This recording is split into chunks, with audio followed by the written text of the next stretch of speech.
इस क्लास में हम बात करेंगे स्लोप ऑफ अ लाइन की, slope of a straight line. सबसे इंपॉर्टेंट पार्ट लाइन का, अगर हम बोलें कि लाइन की स्टडी या स्ट्रेट लाइन की स्टडी कहाँ से शुरू होती है, तो वो स्लोप से ही शुरू होती है। ओके, तो स्लोप और gradient of a straight line, देखिए स्लोप को ग्रेडियंट भी कहा जाता है। तो अगर हम बोलें कि slope of a straight line या फिर कभी सम में आए कि gradient of a straight line, तो दोनों का मतलब सेम होता है।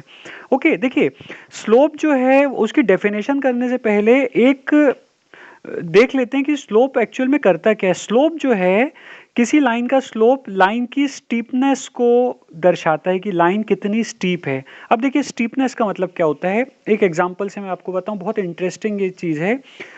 दो बहुत जाने माने हमारे जो माउंट हैं, मतलब जिनको हम बोलते हैं जो पर्वत हैं, है ना।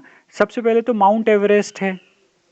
ओके, माउंट एवरेस्ट जो है वो हम जानते हैं कि वर्ल्ड का सबसे ऊंचा जो है पर्वत, वो कौन सा है, माउंट एवरेस्ट, है ना। और ये तो इंडिया में नहीं है, लेकिन इंडिया में जो है वो क्या है, K2, है ना। K2 जो है ये जो है इंडिया में है। ये माउंट एवरेस्ट कहाँ है, नेपाल में है। क्लियर। अब ये स्ट्रेट लाइन के बीच में मैं आपको ये माउंट एवरेस्ट और K2 की कहानी क्यों समझा रहा हूँ, वो इसीलिए क्योंकि यहाँ पे स्टीपनेस को समझने के लिए ये दोनों चीज़ें बहुत इंपॉर्टेंट है। अब देखिए, अगर मैं आपसे बोलूं कि माउंट एवरेस्ट या K2 में से चढ़ना सबसे ज़्यादा मुश्किल किस में है, तो सबसे पहले आपके देखिए माइंड में क्या चीज़ आएगी, माउंट एवरेस्ट। माउंट एवरेस्ट में चढ़ना जो है बहुत मुश्किल है, लेकिन ऐसा बिल्कुल नहीं है। देखिए माउंट एवरेस्ट हालांकि सबसे ऊंची पर्वत है ना। माउंट एवरेस्ट सबसे ऊंचा है, K2 से ऊंचा है, लेकिन K2 में चढ़ना जो है वो माउंट एवरेस्ट के कंपैरिजन में ज़्यादा मुश्किल है। कैसे, मैं आपको बता दे रहा हूँ। अगर आप माउंट एवरेस्ट की चढ़ाई की बात करें, तो ये थोड़ा ऐसा फ्लैट है कंपेयर टू K2। अगर आप K2 की बात करें ना, तो K2 की जो आपकी ढलान है या स्टीपनेस है, देखिए यही जो स्टीपनेस है वही चीज़ मैं आपको बता रहा हूँ, वो इस टाइप की है। तो आप खुद ही सोचिए कि अगर कोई पर्सन यहाँ पे चढ़ रहा है K2 पे, तो उसको चढ़ने में ज़्यादा एनर्जी लगानी पड़ेगी कंपेयर टू माउंट एवरेस्ट, जो कि इससे थोड़ा सा ज़्यादा आप कह सकते हो टिल्टेड पोजीशन में है ना। तो यहाँ पे स्टीपनेस का मतलब क्या होता है कि स्टीपनेस जो है वो एक ऐसी प्रॉपर्टी है लाइन की जो ये शो करती है कि वो इस वर्टिकल लाइंस की तरफ कितना आ रहा है। अब देखिए आप ये देख सकते हैं कि ये आपकी वर्टिकल लाइन है ना, और ये भी सिमिलरली आपकी क्या है, वर्टिकल लाइन। तो दोनों अगर हम वर्टिकल लाइंस को अगर देखें, तो इस लाइन की अगर हम बात करें तो ये वर्टिकल लाइन से काफ़ी दूर है, लेकिन ये जो लाइन है ये वर्टिकल लाइन से काफ़ी पास में है। इसीलिए हम ये कह सकते हैं कि ये जो आपका लाइन है ये स्टीप है कंपेयर टू इससे, मतलब स्टीपनेस इसकी भी है, स्टीपनेस इसकी भी है, लेकिन ज़्यादा स्टीपर कौन सा है, ये वाला। तो इसीलिए K2 में जो है वो चढ़ना बहुत मुश्किल हो जाता है कंपेयर टू माउंट एवरेस्ट के। ओके, तो अगर कोई आपसे पूछे कि माउंट एवरेस्ट और K2 में से जो है कौन ज़्यादा कठिन है जिसमें चढ़ना, तो जो K2 है ना, उसमें चढ़ना जो है वो ज़्यादा मुश्किल पड़ता है। क्यों? क्योंकि ये ज़्यादा स्टीपर है कंपेयर टू माउंट एवरेस्ट। तो ये जो स्टीपनेस जो प्रॉपर्टी है, तो स्टीपनेस मैंने आपको बता दिया। स्टीपनेस क्या होता है, किसी भी लाइन की एक ऐसी प्रॉपर्टी जो कि वो ये तय करती है कि वो कितनी वर्टिकली, मतलब वर्टिकल लाइन की तरफ कितनी और जा रही है। अब आप ये देख सकते हैं, अगर इन दोनों को देखें तो ये वर्टिकल लाइन से काफ़ी दूर है कंपेयर टू दिस। तो ये जो है ये वर्टिकल लाइन को ज़्यादा अप्रोच कर रही है, और ये वर्टिकल लाइन को कम अप्रोच कर रही है। मतलब वर्टिकल लाइन और इस लाइन के बीच की अगर आप डिस्टेंस देखो इस पॉइंट से, तो ये काफ़ी कम ज़्यादा है कंपेयर टू दिस। इसका मतलब ये ज़्यादा स्टीप है और ये कम स्टीप है ना। ये मोर स्टीपर है और ये आपकी है लेस स्टीपर, ये आपकी कम स्टीपर है, अगर हम इन दोनों की बात करें। तो स्टीपनेस ऑफ लाइन आप समझ गए होंगे, आई होप, क्या होता है।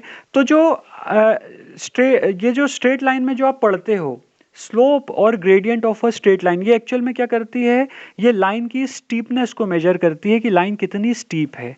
Is that clear? तो इसको देखिए दो तरीकों से पढ़ा जाता है। इस वीडियो में हम आपको एंगल के रिस्पेक्ट में बताएंगे कि एंगल के रिस्पेक्ट में लाइन को हम कैसे पढ़ रहे हैं। नेक्स्ट वीडियो में हम आपको इसकी दूसरी डेफिनेशन बताएंगे, जो कि आपको ये बताएगी कि हम इसको एंगल ये आता कैसे है। पहले हम इसको इससे देख लेते हैं। द स्लोप और gradient of a line is the tangent of the angle which the part of the line above the x-axis makes with the positive direction of the x-axis. The slope of a line is indicated by letter M. अब देखिए इसका मतलब क्या है, पूरा मैं आपको समझा रहा हूँ। ये x-axis है और ये कौन सी एक्सिस है, y एक्सिस है। लाइन की मैं डेफिनेशन आपको समझा चुका हूँ कि लाइन क्या होती है, राइट। तो लाइन का वो हिस्सा आप ले रहे हैं जो कि x एक्सिस के ऊपर है। अब आप देखिए लाइन का ये x एक्सिस है और ये y एक्सिस है।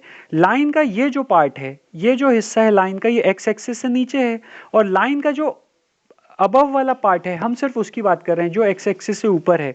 तो ये जो लाइन का पार्ट जो कि एक एंगल बना रहा है with the positive direction of the x axis, मतलब पॉजिटिव डायरेक्शन देखिए ये क्योंकि माइनस एक्स एक्सिस है और ये प्लस एक्स एक्सिस है, ओके। इसीलिए यहां से एंगल ना देख के हम इस एंगल की बात कर रहे हैं, मतलब पॉजिटिव एक्स एक्सिस से कोई लाइन कितना एंगल बना रही है, तो वो जो एंगल हमारा है, वो जो हमारा एंगल आया उसका tan अगर हम ले लें। अब आपने ये पढ़ा होगा ट्रिग्नोमेट्रिक रेशियो, ट्रिग्नोमेट्री में साइन कॉस tan क्या होता है ना।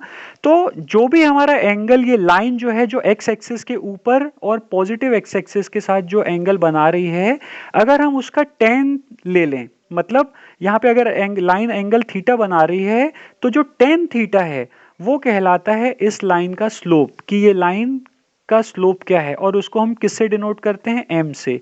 तो m इक्वल्स टू यहाँ पे tan थीटा, मतलब स्लोप ऑफ लाइन जो है उसको हम डिनोट करते हैं स्मॉल m से, और जो कि किसके इक्वल होता है, वो एंगल जो कि लाइन x एक्सिस के ऊपर और पॉजिटिव x एक्सिस के साथ जो एंगल बना रही है उसका अगर हम टेंजेंट ले लें, tan को आप अगर फुल फॉर्म में बोलो तो टेंजेंट बोला जाता है, तो उसका अगर आप tan ले लो, उस एंगल का अगर आप tan ले लो, तो आपका ये जो भी न्यूमेरिकल वैल्यू आएगी, जो भी आंसर आएगा न्यूमेरिकल वैल्यू जो आएगी, वो आपकी क्या कहलाएगी, स्लोप। सपोज कीजिए कि लाइन जो है वो 45 डिग्री एंगल बना रही है एक्स एक्सिस के साथ, पॉजिटिव एक्स एक्सिस के साथ, तो आपका m इक्वल्स टू कितना आ जाएगा, tan 45, और tan 45 क्या होता है, 1। ये 10th क्लास में ट्रिग्नोमेट्री में हमने पढ़ा है, मैं आपको टेबल भी बता दूंगा tan की अलग से, लेकिन आप अभी फिलहाल ये देखिए कि tan 45 जो है वो किसके इक्वल होता है, 1 के इक्वल। तो ये जो नंबर है, देखिए ये जो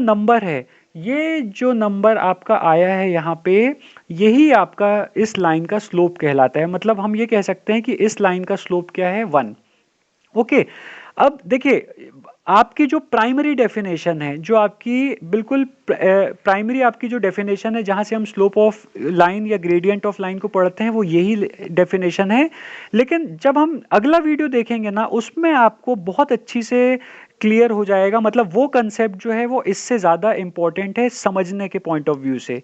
मतलब डेफिनेशन तो यहीं से स्टार्ट होती है। अगर हम बुक की भी बात करें, आपकी जो टेक्स्ट बुक है उसमें भी स्लोप या ग्रेडियंट ऑफ लाइन को इसी डेफिनेशन से डिफाइन किया गया है, लेकिन इससे भी अच्छा समझ में आता है एक दूसरी डेफिनेशन से, जो कि हम नेक्स्ट वीडियो में पढ़ेंगे। फिलहाल हम इसकी अभी बात कर लेते हैं। तो द स्लोप और gradient of a line is the tangent, मतलब tan है ना, tangent of the angle which the part of line above the x axis makes with the positive direction of the x-axis. The slope of a line is indicated by letter M. Okay, तो अब suppose कीजिए कि अगर ये line AB है और ये अगर एंगल थीटा बना रही है एक्स एक्सिस के साथ। अब इधर देखिए, अगर मैं इसकी बात करूं तो ये जो एंगल बनेगा वो किसके साथ बनेगा, माइनस एक्स एक्सिस के साथ, है ना। ये एंगल बन रहा है माइनस एक्स एक्सिस के साथ, हमें माइनस एक्स एक्सिस नहीं, पॉजिटिव जो एक्स एक्सिस है उसके साथ जो एंगल बन रहा है हमको वो देखना है। तो एंगल जो है वो दो प्रकार के होते हैं, दो डायरेक्शन में लिए जाते हैं। एक होता है आपका क्लॉकवाइज डायरेक्शन, कौन सा होता है देखिए, क्लॉकवाइज डायरेक्शन, और एक होता है एंटी क्लॉकवाइज डायरेक्शन। एक होता है क्लॉकवाइज डायरेक्शन और एक क्या होता है, anti clockwise direction. Clockwise direction वो डायरेक्शन होता है जिस डायरेक्शन में घड़ी घूमती है। आप अब कभी देखिए घड़ी जो है वो इस डायरेक्शन में घूमेगी, है ना, 1 2 3, ये घड़ी जो है वो ऐसे डायरेक्शन में घूमती है। तो एंटी क्लॉकवाइज डायरेक्शन जो है वो किस टाइप का रहता है, घड़ी के उल्टी दिशा में, मतलब इस टाइप से, ऐसा डायरेक्शन, है ना। घड़ी आपकी इस डायरेक्शन में घूमती है, और ये तो ये क्लॉकवाइज डायरेक्शन हो गया। एंटी क्लॉकवाइज डायरेक्शन क्या हो गया, अगर आप उल्टी घड़ी की दिशा में अगर आप मतलब जो घड़ी है उसकी अगर उल्टे डायरेक्शन में घड़ी जैसे चलती है अगर उसके उल्टे डायरेक्शन में अगर आप कोई डायरेक्शन देते हैं तो वो आपका क्या कहलाता है, एंटी क्लॉकवाइज डायरेक्शन। तो आप ये देख सकते हैं कि ये जो डायरेक्शन है ये हमेशा किस डायरेक्शन में होता है, एंटी क्लॉकवाइज डायरेक्शन में। और क्लॉकवाइज डायरेक्शन में कभी नहीं किया जाता क्योंकि क्लॉकवाइज डायरेक्शन के साथ लाइन किसके साथ एंगल बना देगी, नेगेटिव एक्स एक्सिस के साथ। लेकिन डेफिनेशन क्या कहती है कि लाइन को किसके साथ एंगल बनाना है, पॉजिटिव एक्स एक्सिस के साथ। तो जो लाइन एक्स एक्सिस के ऊपर वाला हिस्सा, जो लाइन का एक्स एक्सिस के ऊपर वाला हिस्सा और positive direction of x axis में जो एंगल बना रही है उसका अगर हम टेन ले लें, उसका अगर हम टेंजेंट ले लें तो वो हमारा क्या कहलाएगा, slope of that line. Okay, तो और वो डायरेक्शन हमेशा क्या होता है, एंटी क्लॉकवाइज डायरेक्शन होता है। Is that clear? अब ये तो मैंने फर्स्ट आपको कंडीशन बताई, नेक्स्ट और कंडीशन देख लेते हैं। अगर जैसे हम इस कंडीशन की बात करें, देखिए ये हमारा है सेकंड कंडीशन, ये लाइन ऐसी बनी है तो यहाँ पे आप देखिए एंटी क्लॉकवाइज डायरेक्शन यही हुआ क्योंकि पॉजिटिव एक्स एक्सिस के साथ जो एंगल बना रही है वो यही रहेगा, है ना। तो इसी का अगर हम टेन थीटा ले लें तो वो हमारा कहलाएगा स्लोप। सिमिलरली अगर हम इसकी बात करें, नेक्स्ट अगर थर्ड कंडीशन की बात करें तो ये लाइन आपका लाइन का जो एक्स एक्सिस के अबव वाला पार्ट है वो ये है, राइट। और x axis, positive x axis के साथ कौन सा एंगल बना रही है, ये सपोज एंगल थीटा बना रही है। इसका अगर हम टेन थीटा ले लें, मतलब इस एंगल का अगर हम टेन ले लें तो वो हमारा जो है वो क्या कहलाएगा, slope of the line. I hope आपको ये समझ में आ गया होगा। तो ये देख लेते हैं कि ये चीज जो मैंने लिखी है वो पूरी वही चीज आपको समझाई है कि अगर मान लीजिए ए बी जो है वो पोर्शन है लाइन का जो कि एक्स एक्सिस के अबव है। अब आप देख सकते हैं ए बी जो पोर्शन है वो लाइन का एक्स एक्सिस के ऊपर है ना। ए बी जो पोर्शन है लाइन का एक्स एक्सिस के ऊपर है, ये पोर्शन तो नीचे है, ये पोर्शन ऊपर है। तो ए बी जो है वो एक्स एक्सिस के ऊपर पोर्शन है और एंगल एक्स ए बी अगर थीटा है, अगर एंगल एक्स ए बी, अगर angle X A B theta है तो आपका जो स्लोप है एम वो किसके इक्वल होगा, टेन थीटा के इक्वल। तो यही जो है मैंने अभी आपको डेफिनेशन बताई। रिमार्क में ये देखिए, theta is measured positively from 0 degree to 180 degree. Theta की जो वैल्यू है वो 0 डिग्री से कितनी डिग्री तक हो सकती है, 180 डिग्री तक लाई करती है, ये आपको ध्यान में रखना है। तो इस वीडियो में हमने देखा कि स्लोप ऑफ लाइन और ग्रेडियंट ऑफ लाइन क्या होता है। ओके, और हमने अलग अलग कंडीशन भी देख ली, जो स्लोप जब हम देखते हैं अलग अलग कंडीशन में स्लोप जो है लाइन की कैसे निकाली जा सकती है। नेक्स्ट वीडियो में हम बात करेंगे एक दूसरी डेफिनेशन स्लोप ऑफ लाइन की जो आपको इसको समझने में बहुत ज़्यादा हेल्प करेगी। Thank you.